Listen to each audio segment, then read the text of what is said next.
अल्लाहु रब्बुना मोहम्मद नबियुना नहनु मोतियुहुमा नहनु कुल्लुन हिज़्बुल्लाह ला नखाफु इल्लल्लाह वातसिम बिहब्लिल्लाह मुजाहिद फी दीनिल्लाह अल जिहाद साबिलुना नुक़ीमु फी दीनिल्लाह ला इलाहा इल्लल्लाह नुक़ीमु फी दीनिल्लाह ला इलाहा इल्लल्लाह लैसल मुल्कु लिज़्ज़ालिम वलल मुल्कु लिल-ख़ाइन ला नखाफु अमेरिका वला नखाफु राशिया। ठीक है ना? ला नखाफु राशिया वला नखाफु अमेरिका अलाउद्दीन क़स्दुना अल्लाहु रब्बुना मोहम्मद नबियुना नहनु मोतियुहुमा नहनु कुल्लुन हिज़्बुल्लाह ला नखाफु इल्लल्लाह वातसिम बिहब्लिल्लाह मुजाहिद फी दीनिल्लाह अल जिहाद साबिलुना नहनु कुल्लुन ज़ुल इस्लाम कानूनुहु अल कुरआन। जोरे मरहबा। नहनु कुल्लुन ज़ुल इस्लाम कानूनुहु अल कुरआन क़ाल अल्लाहु फ़िल कुरआन अल मुल्कु लिर्रहमान अल मुल्कु लिर्रहमान नुक़ीमु फ़ी दीनिल्लाह ला इलाहा इल्लल्लाह नुक़ीमु फ़ी दीनिल्लाह ला इलाहा इल्लल्लाह लैसल मुल्कु लिज़्ज़ालिम वलल मुल्कु लिल-ख़ाइन ला नखाफु इज़राइल वला नखाफु इंडिया। ठीक है ना? ला नखाफु इंडिया वला नखाफु इज़राइल अलाउद्दीन क़स्दुना अल्लाहु रब्बुना मोहम्मद नबियुहुमा नहनु कुल्लुन हिज़्बुल्लाह ला नखाफु इल्लल्लाह वातसिम बिहब्लिल्लाह मुजाहिद फी दीनिल्लाह अल जिहाद साबिलुना अल जिहाद साबिलुना। তাকবীর। দোস্ত বলেছিলাম মানুষ কত ভাগ? মানুষ পুলিঙ্গ স্ত্রীলিঙ্গ হিসেবে 2 ভাগ, এরপরে মানুষ কালারের দিকে 4 ভাগ, এরপরে মানুষ আল্লাহু আকবার রাষ্ট্রের দিক থেকে 200 কয় ভাগ? 4 ভাগ। আবার ভাষার দিক থেকে 4500 ভাগ, ধর্মের দিক থেকে 4300 ভাগ, মানে 4300 ভাগ। এইভাবে ভাগ হওয়ার পর যত ভাগ হয়েছে, এই সমস্ত ভাগাভাগির ভিতরে যত মানুষ পড়েছে, এই সমস্ত মানুষের ভিতরে শ্রেষ্ঠ মানুষকে আল্লাহ বলেন ইন্না আকরামাকুম ইনদাল্লাহি আতকাকুম ইন্নাল্লাহা আলিমুন কাদির। আল্লাহু আকবার। আল্লাহ বলেন ইয়া আইয়ুহান নাস, ওরে মক্কাবাসী, ইয়া আইয়ুহান নাস, ওহে মক্কাবাসী, ওরে মানব জাতি, ইন্না খালাকনাকুম মিন যাকারিন ওয়া উনসা, আমি আল্লাহ তোমাদেরকে বানাইছি পুরুষ এবং নারী করে। বলেন, পুরুষ এবং নারী করে। তোমাদেরকে আমি আল্লাহ পুরুষ এবং নারী করে বানাইছি। ওয়াজআলনাকুম শুউবান ওয়া কাবাইল, এবং তোমাদেরকে বিভিন্ন বংশে এবং গোত্রে বিভক্ত করেছি। কেউ তালুকদার, কেউ শিকদার, কেউ খান, কেউ পাঠান, কেউ চৌধুরী, কেউ ব্যাপারী, বিভিন্ন ভাগে বিভক্ত করেছি। আল্লাহ বলেন ওয়াজআলনাকুম শুউবান ওয়া কাবাইল, আমি তোমাদেরকে বিভক্ত করেছি বংশে এবং গোত্রে, লিতাআরাফু, শুধু পরিচয়ের জন্যই। ইন্না আকরামাকুম ইনদাল্লাহি আতকাকুম, নিশ্চয় তোমাদের মধ্যে ওই মানুষ বড় উত্তম যে মানুষের ভিতরে তাকওয়ার ধন বেশি লুকায়িত রয়েছে। সুবহানাল্লাহ। বলেন রাজিনা কিসমাতাল জব্বার ফিনা লানা ইলমুন ওয়ালিল আ'দা'i মালু ফাইন্নাল মা লা ইয়াফনা আন করিবিন ওয়া ইন্নাল ইলমা ইয়াবকা লা ইয়াজালু লাকাদ জানাল বিলাদ ওয়া মান আলাইহা ইমা ইমামুল মুসলিমিন আবু হানিফা ফামা ফিল মাশরিকিন লাহু নাযীরু ওয়ালা ফিল মাগরিবিন ওয়ালা বিকুফা আল্লাহু রাব্বুনা মুহাম্মদ নাবিয়ুনা নাহনু মুতিয়ুহুমা নাহনু কুল্লুনা হিজবুল্লাহ লা নাখাফু ইল্লাল্লাহ ওয়াতাসিম বিহাবলিল্লাহ মুজাহিদ ফি দীনিল্লাহ আল জিহাদ সাবিলুনা নুকিমু ফি দীনিল্লাহ লা ইলাহা ইল্লাল্লাহ নুকিমু ফি দীনিল্লাহ লা ইলাহা ইল্লাল্লাহ লাইসাল মুলকু লিজ-জালিম ওয়ালাল মুলকু লিল-খাইন লা নাখাফু আমেরিকা ওয়ালা নাখাফু রাশিয়া ঠিক না لا نخاف راشيا ولا نخاف أمريكا إعلام الدين قصدنا الله ربنا محمد نبينا نحن مطيعهما نحن كلنا حزب الله لا نخاف إلا الله واعتصم بحبل الله مجاهد في دين الله الجهاد سبيلنا نحن كل ذو الإسلام قانونه القرآن زور مرحبا نحن كل ذو الإسلام قانونه القرآن قال الله في القرآن الملك للرحمن الملك للرحمن نقيم في دين الله لا إله إلا الله نقيم في دين الله لا إله إلا الله ليس الملك للظالم ولا الملك للخائن لا نخاف إسرائيل ولا نخاف إنديا ঠিক না لا نخاف إنديا ولا نخاف إسرائيل إعلام الدين قصدنا الله ربنا محمد نبيهما نحن كلنا حزب الله لا نخاف إلا الله واعتصم بحبل الله مجاهد في دين الله الجهاد سبيلنا الجهاد سبيلنا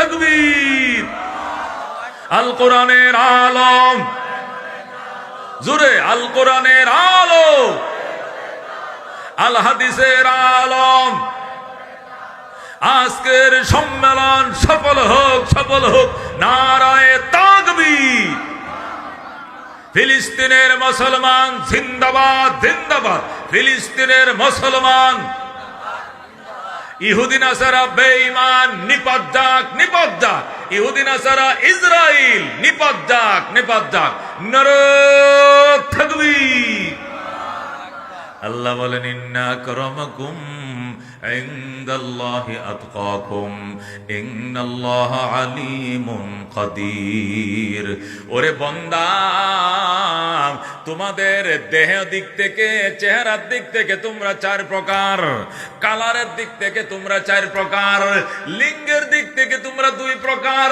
রাষ্ট্রের দিক থেকে 204 প্রকার ধর্মের দিক থেকে তোমরা 4300 প্রকার ভাষার দিক থেকে তোমরা 6500 প্রকার এই সকল প্রকারের মধ্যে সর্বশ্রেষ্ঠ ওই মানুষ যে মানুষের ভিতরে তাকওয়া বেশি গরিব হোক ধনী হোক কালো হোক সুন্দর হোক দেখার বিষয় নয় দেখার বিষয় হইল তার অন্তরের তাকওয়া কথা কোন ঠিক কিনা আল্লাহ বলেন ইন্না আকরামাকুম ইনদাল্লাহি আতকাকুম নিশ্চয়ই তোমাদের মধ্যে সবচেয়ে সম্মানী সবচেয়ে মর্যাদাবান আল্লাহর কাছে ওই ব্যক্তি যে ব্যক্তির ভিতরে তাকওয়ার ধন বেশি লুকায় রয়েছে যেরকম সুবহানাল্লাহ এই আয়াতে কারিমা নাযিল হয়েছে হযরত বেলাল হাবশী রাদিয়াল্লাহু তাআলা আনহু সম্পর্কে ও দোস্ত ফতে মক্কার দিন আল্লাহর হাবিব সাল্লাল্লাহু আলাইহি সাল্লাম প্রায় ও দোস্ত মদিনা থেকে নিয়ে আসছেন 10,000 সাহাবায়ে কেরাম ওই দিন নতুন মুসলমান হয়েছে 4000, 10,000 আর 4,000 মিলে 14,000 সাহাবায়ে কেরাম নিয়াম বাইতুল্লাহর সামনে আল্লাহ নবী বসলেন। বসার পরে বললেন, সাহাবায়ে কেরাম, আল্লাহ রাব্বুল আলামিন বিনা রক্তপাতে মক্কার বিজয় দান করেছেন। আজকে আমরা মূর্তি ভেঙে চুরমার করে দিব, আল্লাহর ঘরের কিনারে কোনো মূর্তি থাকতে দিব না। আল্লাহু আকবার। আল্লাহ নবী সাল্লাল্লাহু আলাইহি সাল্লাম মক্কা থেকে নিয়ে আসছেন 10,000 সাহাবী, আইনে আল্লাহর ঘরের চার কিনারে তোয়াফ শুরু করছেন। এরপরে কাফেররা যে যেদিক পারে পলাইতে বাধ্য হইছে, একটা কাফের মক্কার মধ্যে নাই, সব পলাইছে। আল্লাহর হাবিব সাল্লাল্লাহু আলাইহি সাল্লামের দুই চাচা, একজন আব্বাস আর একজন আবু সুফিয়ান, তারা মাথার মাঝে কাপড় দিয়ে তারাও পালাইতেছে। আল্লাহ নবী তাদেরকে ডেকে এনে বললেন, চাচা কই যান? বাজান যাই, মক্কার বাইরে যাই। কেন যান? আজকে তোমার হাত থেকে মক্কার নিয়ন্ত্রণ কেউ নিতে পারবে না। আজকে বিনা রক্তপাতে মক্কার নিয়ন্ত্রণ তোমার হাতে দিয়া আমরা বিদায় নিলাম। আল্লাহু আকবার। আল্লাহর হাবিব সাল্লাল্লাহু আলাইহি সাল্লাম বলেন, চাচা কত দূরের দেশের মানুষ এসে কালমা পড়ে মুসলমান হইল, কত দূর দূরান্তের মানুষ এসে কালমা পড়ল, আর আপনারা আমার বংশধর মক্কার মানুষ, আপনারা কোথায় যান? যান না চাচা। আল্লাহর হাবিব আবু সুফিয়ানকে ডান পাশে নিয়া, আব্বাসকে বাম পাশে নিয়ে বললেন, সাহাবায়ে কেরাম মনে কিছু নিও না, আমি আমার দুই চাচাকে মাফ করে দিলাম। সুবহানাল্লাহ। আমার দুই চাচা লাগে। আবু বকর তোমার পাশে আমার চাচা আব্বাস থাকবে, উমর তোমার পাশে আমার চাচা আবু সুফিয়ান থাকবে। আমি ওনাদেরকে ক্ষমা করে দিয়েছি। ওনারা যে ঘরে বসবাস করতেন, ওনাদের ঘরে যদি কোনো অপরাধী আশ্রয় নেয়, ওনাদের সম্মানে অপরাধীদেরকে আমি সাধারণ ক্ষমা ঘোষণা করে দিলাম। সুবহানাল্লাহ। আল্লাহর হাবিব আব্বাস আবু সুফিয়ানকে ক্ষমা করে দিলেন। আব্বাস আবু সুফিয়ান বলে, ইয়া রাসূলুল্লাহ, ক্ষমা যে করলেন, আমরা আপনি করছেন, আপনার সাহাবীরা করছেনই? করছে। আপনি করছেন, আপনার সাহাবীরা করছেন, আল্লাহ ক্ষমা করছেনই। আল্লাহ নবী ডাক দেখো, চাচা কালমাটা পড়ো। কালমাটা মুখ দিয়ে উচ্চারণ করতে দেরি হবে, জীবনের পিছনের গুনাহ মাফ করতে দেরি হবে না। قال رسول الله صلى الله عليه وسلم إن الإسلام ينهدم ما كان قبله। আল্লাহর হাবিব বলেন, ইসলাম পূর্বের জীবনের সমস্ত অপরাধকে নিস্মার করে দেয়, ধ্বংস করে দেয়। সুতরাং কালমা পড়ো চাচা। সাথে সাথে আব্বাস আবু সুফিয়ান কালমা পড়ে মুসলমান হয়ে যায়। আব্বাস আর আবু সুফিয়ান মুসলমান হয়ে যায়। 10,000 সাহাবী নবীজি মদিনার থেকে সঙ্গে নিয়ে এসেছিলেন। ও দুস্ত, এর সাথে আরো 2 জন যোগ হইছে। কয়জন? এখন হইছে 10,200। 10,000 কয়শ? 2 জন। 10,002 জন হইছে। আল্লাহ নবী সাল্লাল্লাহু আলাইহি সাল্লাম বাইতুল্লাহর সামনে মাকামে ইব্রাহিমের সামনে দাঁড়ায় বলেন, ওরে মক্কার মুনাফিকেরা, ওরে মক্কার কাফেরেরা, শুনো, আমি মুহাম্মাদের হাতে বিনা রক্তপথে আল্লাহ মক্কার নিয়ন্ত্রণ আমার হাতে দিয়েছেন। তোমরা পলাইছো কেন? যে যেদিকে আসে জলদি আসো, আমি তোমাদেরকে ক্ষমা করে দিলাম। এখন থেকে জোহরের আজান পর্যন্ত সময় দিলাম, এর ভিতরে যারা কালমা পড়বে সাধারণ ক্ষমা ঘোষণা করে দিলাম। আল্লাহু আকবার। এরপরে জোহরের আগে যদি কালমা না পড়ো, জোহরের পরে যদি কোনো কাফের বেঈমানকে হেরেমে মক্কার সীমানার ভিতরে পাওয়া যায়, কসু কাটা দেওয়া হবে, একটা কেউ ছাড় দেওয়া হবে না, কসুর মতো কাটা হবে। আল্লাহ নবী মাত্র 4 ঘন্টা সময় দিলেন। কয় ঘন্টা? 8টা বাজে সময় দিলেন 12টা পর্যন্ত। এই 4 ঘন্টা সময়ের ভিতরে মক্কার 4,000 কাফের কালমা পড়ে মুসলমান হয়ে যায়। কয় হাজার?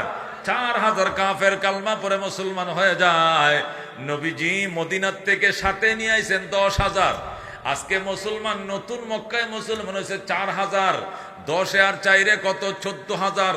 14,000 সাহাবায়ে কেরামকে নিয়ে মাতওয়াফের মধ্যে বসলেন। মাতওয়াফ মানে কি? যেখানে তোয়াফ করে আল্লাহর ঘরের সামনে, ওই তোয়াফের জায়গার মধ্যে নবীজি 14,000 সাহাবায়ে কেরাম নিয়ে বসলেন। বসার পরে জিজ্ঞেস করলেন, সাহাবায়ে কেরাম যে আল্লাহর ঘরে ছায়ের কিনারে দেখা যায় 360টা মূর্তি, এগুলোর ব্যাপারে কি করতাম ক? আব্বাস কই, ইয়া রাসূলুল্লাহ, যে সিদ্ধান্ত নেবেন একমত আমরা, অর্ডারটা দিবেন, বাইরে পাউডার বানায় ফেলাইব। আল্লাহু আকবার। আল্লাহর হাবিব সাল্লাল্লাহু আলাইহি সাল্লাম বড় একটা লাঠি হাতে নিয়ে বললেন, ওয়াকুল জা আল হাক্কু ওয়া যাহাকাল বাতিল ইন্নাল বাতিলা কানা যাহুকা। সত্য এসে গিয়েছে, অসত্য মাথা নত করেছে, আর অসত্য সারা জীবন মাথা নত করে থাকবে।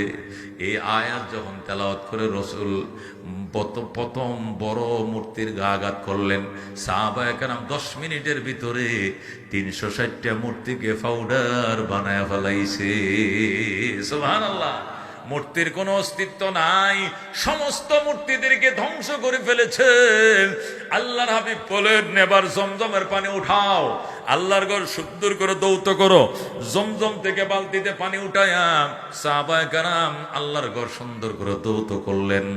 এরপরে নবীজি নিজের হাতে খোদার ঘর তালা দিলেন আর বললেন, সাহাবায়ে কেরাম তোরা সাক্ষী, আল্লাহর কোটি কোটি ফেরেশতা সাক্ষী, আল্লাহ নিজে সাক্ষী, কিয়ামতের আগে আর কোনো দিন আল্লাহর ঘরে মূর্তি ঢুকতে পারবে না।